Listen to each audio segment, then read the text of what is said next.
राज्यामध्ये गेले काही दिवस मोठ्या प्रमाणात अतिवृष्टी चाललेली आहे। साधारणपणे आतापर्यंत 975.5 मिलीमीटर एवढा पाऊस पडलेला आहे, जो सरासरीच्या 102% इतका आहे। काही भागामध्ये पूर परिस्थितीमुळे लोक अडकलेले आहेत। बीडमध्ये रेस्क्यू ऑपरेशन आपण चालवलं आहे, धाराशिवमध्ये रेस्क्यू ऑपरेशन चालवलेलं आहे। धाराशिवला आता 27 लोकांना हेलिकॉप्टरच्या मदतीने एनडीआरएफने बाहेर काढलंय। 200 लोकांना अजून वेगवेगळ्या ठिकाणी सुरक्षित ठिकाणी हलवलेलं आहे। आमचे आपत्ती व्यवस्थापन मंत्री गिरीश महाजन त्या ठिकाणी आहेत। त्यांनी ॲडिशनल हेलिकॉप्टरची मागणी केली आहे। तीही मी जी काही आपले मिलिटरी आहे त्या मिलिटरीशी बोलून अजून कुठून आपल्याला ॲडिशनल हेलिकॉप्टर आणता येतील का अशा प्रकारचा प्रयत्न देखील चाललेला आहे। विशेषतः गेल्या काही दिवसांमध्ये अहिल्यानगर, जळगाव, सोलापूर, बीड आणि परभणी या भागामध्ये अतिशय मोठ्या प्रमाणात अतिवृष्टी झालेली आहे। जवळपास यामध्ये 8 जणांचा मृत्यू झालेला आहे, 10 जण हे जखमी झालेले आहेत। आता एनडीआरएफ आणि एसडीआरएफच्या 17 तुकड्या या सगळ्या भागामध्ये त्या ठिकाणी काम करतायत। आपल्याला कल्पना आहे की मागच्या काळातच आपण शेतकऱ्यांचं जे नुकसान झालं त्याचे पंचनामे करण्याचे आदेश आपण दिले होते आणि यावेळी आपण एकत्रित पंचनामे येऊन त्याला एकत्रित मदत करण्याच्या ऐवजी जसे पंचनामे येत आहेत तसं आपण मदत त्या ठिकाणी करतो। त्यामुळे आतापर्यंत आपण 31,64,000 शेतकऱ्यांना 2,215 कोटी रुपयाची मदत करण्याचे GR काढलेले आहेत। यातले जवळपास आता 1,829 कोटी रुपये जिल्ह्यांमध्ये जमाही झालेले आहेत आणि ते पुढच्या 8 ते 10 दिवसामध्ये म्हणजे सुरुवात तर खात्यामध्ये जमा करायला केलीच आहे, पण पूर्ण जमा व्हायला त्याला तेवढा वेळ लागतो। पुढच्या 8 ते 10 दिवसामध्ये हे पैसे जे आहेत ते त्या ठिकाणी आम्ही जमा करणार आहोत। त्यामुळे जवळपास हे 2,215 कोटी रुपये हे तर जमा होतीलच, पण यासोबत अद्यापही हे काम थांबलेलं नाहीये, कारण नवनवीन ठिकाणी पाऊस पडतोय, त्या ठिकाणचे पंचनामे करणे आणि त्या ठिकाणी मदत करणे हे आता ऑनगोईंग काम राहणार आहे। त्यामुळे एखाद्या जिल्ह्यामध्ये आता आपल्याला जरी कमी पैशाची मदत दिसत असली तरी तिथलं काम चाललेलं आहे, ते काम काही थांबवलेलं नाहीये। आता जर एका तालुक्याचे रिपोर्ट आले तर एका तालुक्याला मदत करून टाकायची, अशा प्रकारचं धोरण आम्ही ठेवलं आहे, जेणेकरून ही तातडीची मदत जी आहे ही शेतकऱ्यांना मिळाली पाहिजे। यासोबत मृत्यू असेल किंवा दुर्दैवी घटना असतील त्याला मदत करण्याच्या संदर्भातले अधिकार हे जिल्हाधिकाऱ्यांच्या स्तरावर दिलेले आहेत। जनावरांचं जे नुकसान आहे त्या संदर्भातले अधिकारही आपण लोकल स्तरावर दिले आहेत। पुरामुळे जे काही घरांची हानी होते त्याचे अधिकार हे लोकल स्तरावर जिल्हाधिकाऱ्यांना आपण दिलेले आहेत आणि त्यांना उणे पद्धतीने देखील त्याचा विड्रॉल करता येईल अशा प्रकारची व्यवस्था आपण उभी केलेली आहे, जेणेकरून पैशाची त्या ठिकाणी कुठलीही कमतरता पडणार नाही। आज मंत्रिमंडळामध्ये याचा एक सविस्तर आढावा घेण्यात आलेला आहे। कुठल्या जिल्ह्यामध्ये काय परिस्थिती आहे याचा संपूर्ण आढावा आम्ही सगळ्यांनी घेतलेला आहे। उद्या पालकमंत्र्यांना किंवा सगळ्या मंत्र्यांना या पूरग्रस्त भागामध्ये त्या ठिकाणी आपण सांगितलेलं आहे की त्यांनी भेटी दिल्या पाहिजेत। मी स्वतः देखील काही भागांमध्ये उद्या जाणार आहे। फक्त आमचा प्रयत्न हा असेल की जिथे मोठ्या प्रमाणात मदत कार्य चाललंय त्या मदत कार्यावर कुठला ताण येऊ नये अशा प्रकारचा आमचा प्रयत्न असेल, तर त्याला उलट पूरक मदत काय करता येईल अशा दृष्टीने हे दौरे आमचे असतील आणि एक परिस्थिती समजून घेऊन त्यात अजून अधिक मदत आपल्याला काय करता येईल, जेणेकरून आज जो आमचा शेतकरी उद्ध्वस्त होतोय त्या उद्ध्वस्त होणाऱ्या शेतकऱ्याला आपल्याला कशा पद्धतीनं अधिकचा दिलासा देता येईल याचाही प्रयत्न राज्य सरकारच्या वतीनं केला जाईल। सर, ओला दुष्काळ जाहीर करावा आजच्या विरोधात मागणी करतात। ओला दुष्काळ संदर्भात काही प्रोसेस सुरू आहेत का? ओला दुष्काळ संदर्भात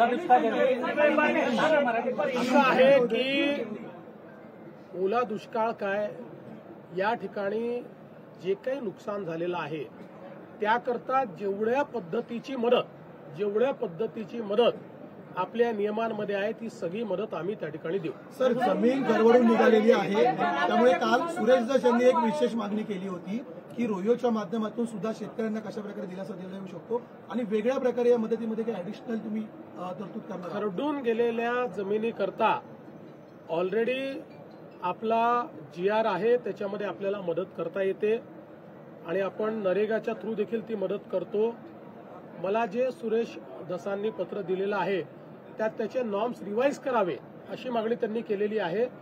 शासन त्याच्यावर सकारात्मक विचार करत आहे. केंद्राकडे मदतीचा प्रस्ताव पाठवला गेला आहे, केंद्राकडून काय मदत अपेक्षित आहे? बघा, केंद्राची मदत याला वेळ लागतो, कारण सगळं असेसमेंट करून एकच प्रस्ताव हा केंद्राकडे जातो आणि त्यानंतर केंद्र त्या संदर्भात मदत करतो. पण आपल्याला माहिती आहे की NDRFच्या अंतर्गत केंद्र सरकारने आपल्याला ऍडव्हान्समध्ये पैसे दिलेले असतात, त्यामुळे ते पैसे आपण खर्च करतो आणि आपले पैसे गरज पडली तर आपण त्या ठिकाणी जे काही पैसे लागतील ते देतो आणि त्यानंतर नियमाने केंद्र सरकार आपल्याला मदत करत असते. त्यामुळे केंद्र सरकारची मदत निश्चित घेऊ, ती मदतही मिळेल, पण त्याकरता राज्य सरकार थांबणार नाही. आपल्या शेतकऱ्यांना तातडीची जी काही मदत याच्यामध्ये करता येईल ती सगळी आम्ही करू. सरकारने आज एक GR बाहेर काढलेला आहे, त्यामध्ये 1339 कोटी रुपये जून, जुलै, ऑगस्ट या 3 महिन्यासाठी म्हटलेलं आहे. तुम्ही म्हटलं की 2215 कोटी रुपये काय नेमकं असं आहे. मी पुन्हा सांगतो, सातत्याने आम्ही GR काढतो आहोत. एक सिंगल GR नाही आहे, वेगवेगळे GR निघालेले आहेत.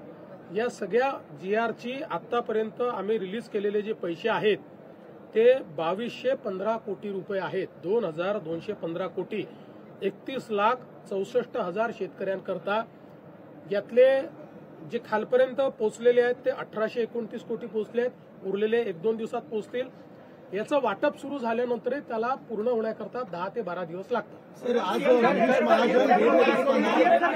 अशी परिस्थिती दिसली की पोचता येणं शक्य नाही आहे त्या ठिकाणी अद्यापही. अशा ठिकाणी तातडीची म्हणजे पुनर्वसन तर आहेच, मात्र तातडीची मदतही त्या ठिकाणी आपण करतो आहोत. जसं मी सांगितलं, काही ठिकाणी लोकांचं स्थलांतरण केलेलं आहे. ज्यांचं स्थलांतरण केलं आहे त्यांच्या पिण्याच्या पाण्याची, जेवणाची व्यवस्था आपण केली आहे, राहण्याची व्यवस्था आपण केलेली आहे. जोपर्यंत त्यांच्या भागातलं पाणी कमी होत नाही आणि त्या ठिकाणी सफाई होत नाही तोपर्यंत त्यांची सगळी व्यवस्था सरकारच्या वतीनं केली जाईल.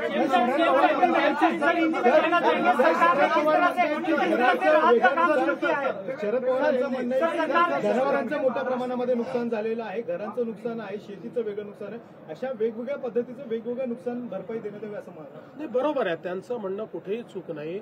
वेगवेगळीच नुकसान भरपाई आपण देतो. म्हणून मी सांगितलं की आपण ऑलरेडी सगळ्या कलेक्टरांना घराच्या नुकसानीबद्दल त्या ठिकाणी अधिकार दिलेले आहेत, जनावराच्या नुकसानीबद्दल अधिकार दिलेले आहेत. त्याचं स्टँडिंग ऑर्डर आपण काढलेला आहे. त्यामुळे तसं असेसमेंट घेऊन जिथे घर पूर्णपणे गेलं असेल त्याला किती पैसे द्यायचे, पार्शली गेलं असेल तर किती द्यायचे, जनावर वाहून गेलं असेल तर आपण किती द्यायचे. त्यातही आता पूर्वी आपण असं म्हणायचो की ते पोस्टमॉर्टमचा रिपोर्ट वगैरे पाहिजे, पण वाहून गेलेल्या जनावराचा पोस्टमॉर्टमचा रिपोर्ट मिळत नाही. त्यामुळे ते जनावराच्या संदर्भात आपण त्यांनी लसीकरण केलं असेल तर लसीकरणाची पावती त्यांच्याकडे असेल त्याला आपण प्रमाण मानू. काही ठिकाणी ग्रामसभेने किंवा सरपंचांनी किंवा जो ग्रामसेवक आहे त्यांनी सगळ्यांनी मिळून जर सर्टिफाय केलं की याच्याकडे जनावरं होती आणि ही वाहून गेलेली आहेत तर ते देखील आपण मान्य करू. अशा सगळ्या प्रकारच्या शिथिलता आपण आणतो. त्यामुळे घरांकरता, जनावरांकरता आणि शेतीकरता वेगवेगळ्या प्रकारची नुकसान भरपाई देण्यात येणार. या पुरामुळे अनेकांचे संसार जे आहेत त्यांना खाण्यापिण्याची काही व्यवस्था आलेला आहे. नवरात्रोत्सव संसार उघड्यावरती पडलेले आहेत, त्यांना खाण्यापिण्यापासून तर अगदी त्यांच्या काय वस्तू लागत आहेत त्याची काय आपण व्यवस्था करू.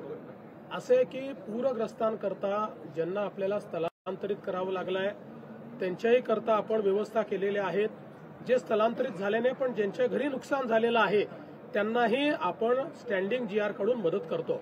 नवरात्रोत्सव सुरू आहे, बऱ्याच वर्षानंतर असा पूर परिस्थिती महाराष्ट्रात उद्भवली आहे. गणेशोत्सव मंडळ असतील, नवरात्रोत्सव मंडळ असतील, सामाजिक संस्था असतील, त्यांना काय आवाहन कराल? कारण कोल्हापूरमध्ये आपण अशा प्रकारची मला असं वाटतं की शेवटी अशा परिस्थितीमध्ये समाजातल्या लोकांनी मदत करणं हे देखील महत्वाचं असतं, संस्थांनी मदत करणं देखील महत्वाचं असतं.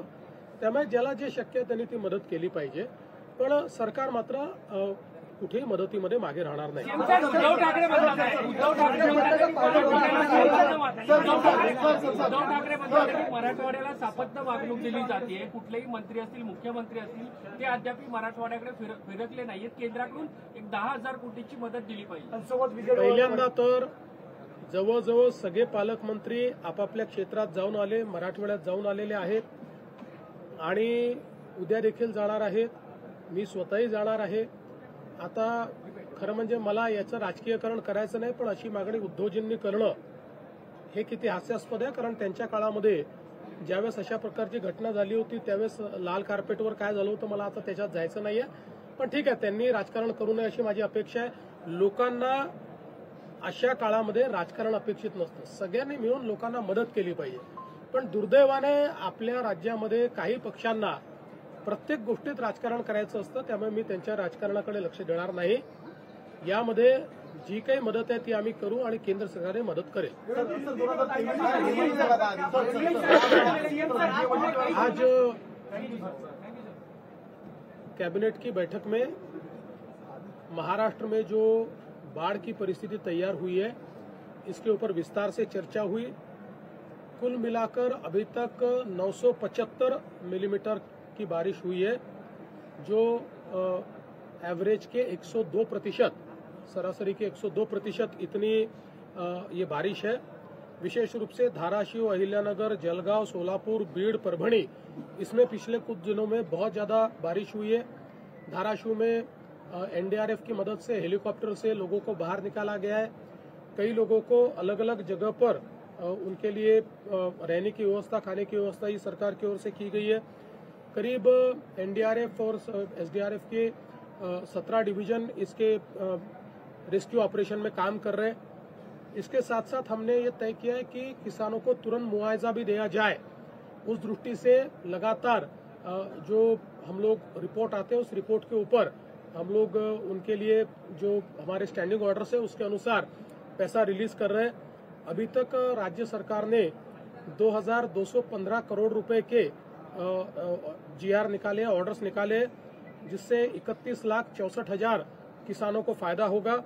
इनमें से 1,829 करोड़ रुपए वितरित भी किया गया है. बचा हुआ भी 1-2 दिन में वितरित करेंगे. अगले 10 दिनों में किसानों के खातों में ये पैसा जाएगा.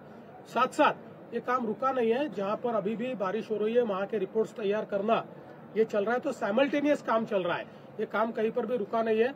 अगर एक तालुका का भी रिपोर्ट आता है तो उस एक तालुके को भी हम लोग मदद दे रहे हैं. हमने कहीं पर भी उसमें रुकने का काम नहीं किया है. अभी हमारे सारे जो मंत्री है ये कल वापिस एक बार ये बाढ़ पीड़ित इलाके में जाएंगे. मैं स्वयं भी जाने वाला हूं. हमारे उप मुख्यमंत्री महोदय भी जाने वाले हैं और हम लोग जितनी ज्यादा से ज्यादा मदद इसमें कर सकते हो करने की कोशिश कर रहे हैं. सेंटर से किसी तरह की मदद, सर सेंटर से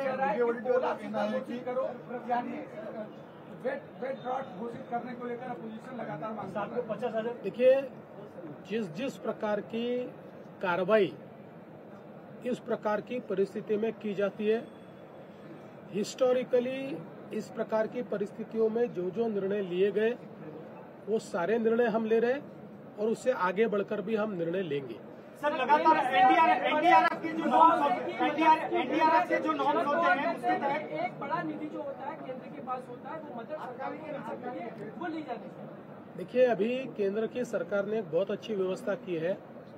एनडीआरएफ के कुछ पैसे, रिलीफ के पैसे ये हमको एडवांस में मिलते हैं और उससे ज्यादा भी हमारा खर्चा होता है तो वो खर्चा करके हम केंद्र सरकार को रिपोर्ट भेजते हैं. उस रिपोर्ट के आधार पर केंद्र सरकार हमको वो पैसा देती है. इसलिए हम लोग जो एनडीआरएफ में हमारे पास उन्होंने डिजास्टर मैनेजमेंट में पैसा दिया हुआ है इस प्रकार की आपदा के लिए, उसको भी हम इस्तेमाल करेंगे. उससे ज्यादा पैसा लगने वाला है वो हम राज्य सरकार की ओर से खर्चा करेंगे. उसमें से जो एडमिसिबल है वो केंद्र सरकार की ओर से मिलेगा, जो एडमिसिबल नहीं है वो राज्य सरकार देगी. सर अभी तक कितने लोगों की मौत, हो गई है और कितने लोगों को शिफ्ट किया गया है? 8 लोगों की मौत हुई है, 10 लोग घायल हैं. हेलीकॉप्टर से रेस्क्यू ऑपरेशन चल रहा है और अधिक हेलीकॉप्टर मिल सकते हैं क्या, ऐसा मुझे हमारे जो आपत्ति व्यवस्थापन मंत्री है गिरीश महाजन जी वो स्पॉट पर है, उनका मुझे कॉल आया था. मैंने अभी जो यहाँ के कमांडिंग ऑफिसर है उनसे बातचीत की है और उनको ये निवेदन किया है कि कहीं और से भी आप पुल कर सकते हो तो आप कीजिए।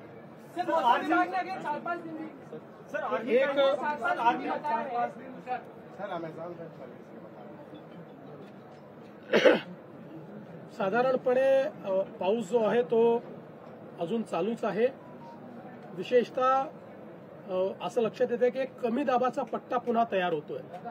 हा जर पट्टा मॅच्युअर झाला तर 27-28 तारखेकडे पुन्हा एकदा अतिवृष्टीची संभावना आहे।